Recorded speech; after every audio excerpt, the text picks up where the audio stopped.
Kasunod ng kanyang working visit sa Japan, agad na nagtrabaho si Pangulong Ferdinand R. Marcos Jr. Personal niyang ininspeksyon ang nagpapatuloy na konstruksyon ng Marawi City General Hospital sa Marawi City. Yan ang ulat ni Jestoning Humamil ng PTV Davao. Matapos ang mahigit 8 taon, bakas pa rin ang iniwan ng Marawi Siege.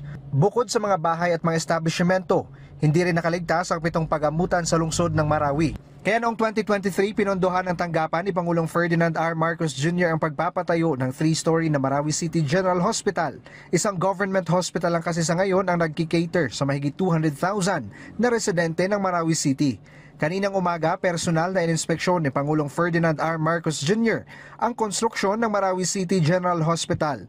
Isa-isang ininspeksyon ni PBBM ang mga pasilidad mula sa lobby, pharmacy, nurse station, clinical laboratory, radiology room, operating room, hanggang sa admin offices at wards.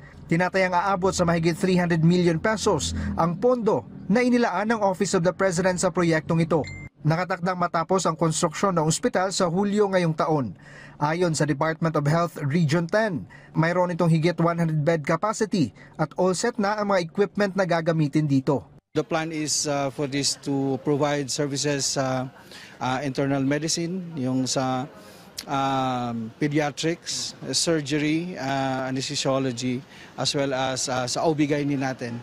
We intend na yung services natin will be departmentalized. To our dear President, we really thank him for providing funding support for the construction of this hospital.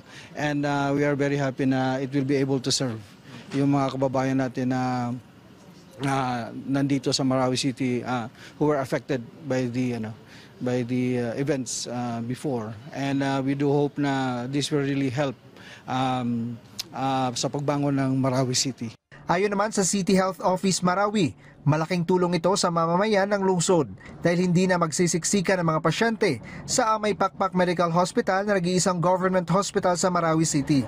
Lahat ng ating health facilities na government facilities inside the most affected area ay nasira din. So itong Marawi City General Hospital, napakalaking tulong to dahil malaking hospital to. It is a 100-bed capacity, no?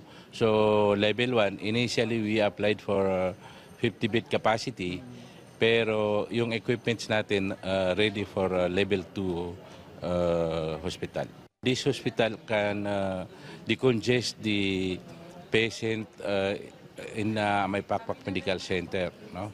So malaking tulong to hindi lang sa Marawi City kundi dito sa nakapaligid na mga munisipyo ng Lanao del Sur.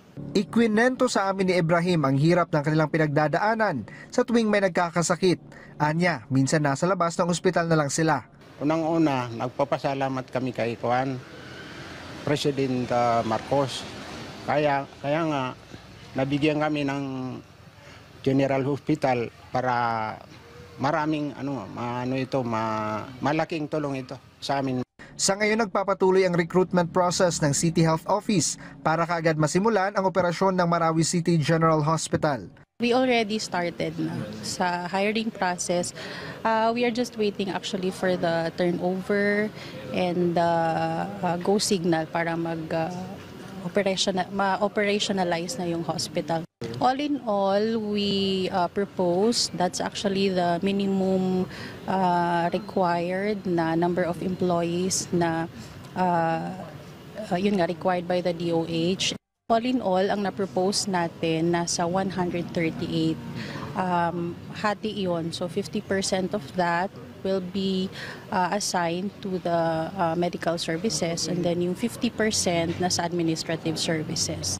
Samantala, binisita at ininspeksyon rin ni PBBM ang katatapos lang na recovery and reconstruction project sa Port of Marawi. Nakabilang sa Marawi Recovery, Rehabilitation and Peace Building Program na pinangunahan ng Office of the Presidential Advisor for Marawi Rehabilitation and Development.